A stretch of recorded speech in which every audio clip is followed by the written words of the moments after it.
Letrons. Турецкая компания LED Vision объявила о создании первой модели полноразмерного робота-трансформера, который называется Letrons. Робот возникает прямо на ваших глазах, трансформируясь из обычного по виду красного BMW.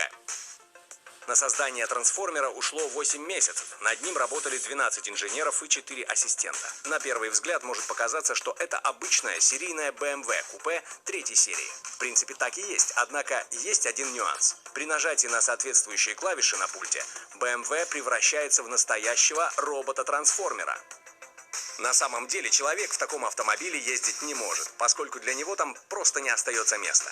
По сути, это большая и красивая игрушка на радиоуправлении в натуральную величину. Компания собирается наладить серийное производство моделей этих машин.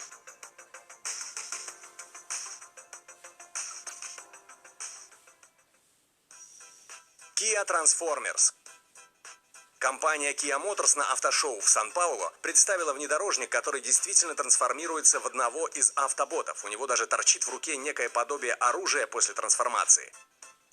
Левая и правая двери, крыша со стеклами и передняя часть отсоединяются. Задняя часть становится ногами автобота. Остальные части поднимаются вверх, и передок машины становится его грудью, тогда как голова появляется откуда-то из-под капота, зажигая глаза фонари. Двери становятся его руками.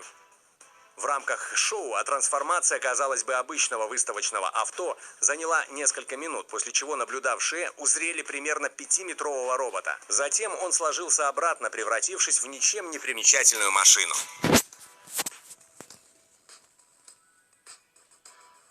Mercedes-Benz Klassen. Модель Klassen от производителя Mercedes-Benz является мини-фургоном-лимузином и может при необходимости удлиняться на целых 50 сантиметров. Все это делается за несколько секунд по нажатию всего одной кнопки. В кожаном салоне авто имеются 4 комфортабельных сиденья, повернутые лицом друг к другу, мини-бар и множественные выдвижные шкафчики. Главных ламп освещения на потолке 8, не считая